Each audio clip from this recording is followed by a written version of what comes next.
Do you ever feel like you're backpedaling even though you're following the rules? You work long hours, tolerate your boss, you get an annual raise, and you try to save money and budget wherever you can. Clearly, you're working the known system for financial success, but something is very wrong. The rules are not working. The system has broken down. You're barely making ends meet, let alone getting ahead. And retirement? Forget it. You're living day by day.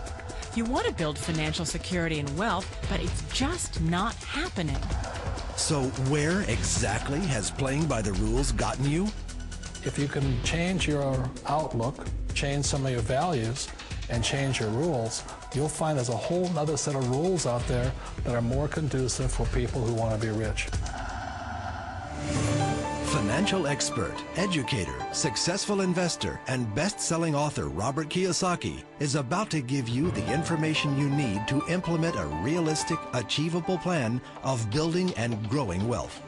Kiyosaki is the New York Times best-selling author of, among other books, Rich Dad, Poor Dad. To date, the series has sold 20 million plus copies worldwide.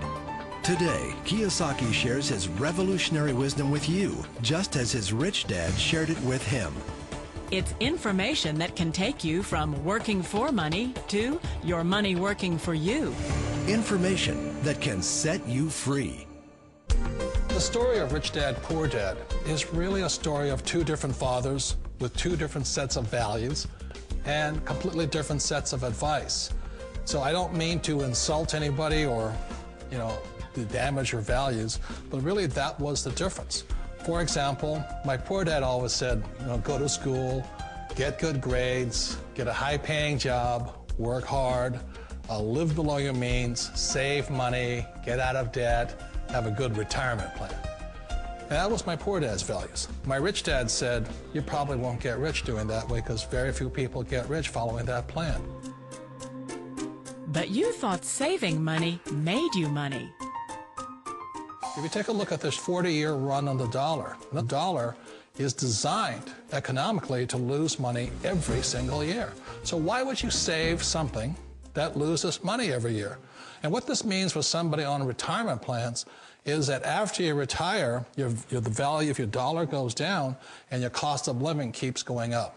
To my rich dad, that was bad advice and made no sense. Again, it was different values. This goes against everything you've heard. A very important diagram my rich dad showed me when I was a little boy was a diagram known as a cash flow quadrant. And the quadrant is made up of the four different people who make up the world of business. So my rich dad said, in the world of business, there's E's, and E's stand for employees.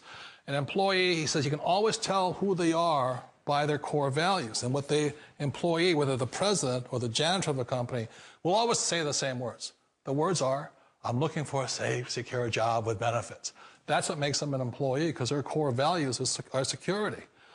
The other one of the four is the S, or the small business owner or the self-employed. And again, their core values will cause them to use the same words, which are, if you want it done right, do it by yourself. S means they're also solo. They're generally one-person act, or they operate by themselves. On the right side of the quadrant are the B's. And what Rich Dad said the B stood for was big business, or like Bill Gates. Forbes defines big business as 500 employees or more. And their words are different. They say, I'm looking for a good system, a good network, and the smartest people I know to help run my business. So they're unlike the S. They don't want to run the company by themselves. They want smart people to run their companies for them. And then the fourth of the quadrant is the I, and I stands for investor. These are people who have money work hard for them. These people are people who have people work hard for them. And these are the people that work hard for the rich here. So early on in my life, it was my poor dad who always said to me, Robert, go to school and get a high-paying job. And so my poor dad's core value was to be an employee. He wanted job security, promotions, a steady paycheck, and all this. And so it was my rich dad who said to me, he says, Robert, if you really want to be rich, learn to build businesses. It made more sense to him to work hard to build a business, something you owned, and something you could pass on for generation to generation to your kids. Whereas my poor dad said, work hard, but my rich dad said, why would you work hard for something you'll never own and you can get fired from right away? Again, that was a difference in values. So my rich dad suggested I learn how to be a business owner and learn how to be an investor. And that's one of the big differences. On this side of the quadrant, these people here work for security. They work for money also. On this side over here, their key value that they want is they want freedom. They don't want to have to work at a job anymore. They don't want to have to work for the rest of their lives. So the beauty of building a business and learning how to invest is very simply that this is passive income. You work hard for a few years, but possibly for the rest of your life, income keeps flowing to you.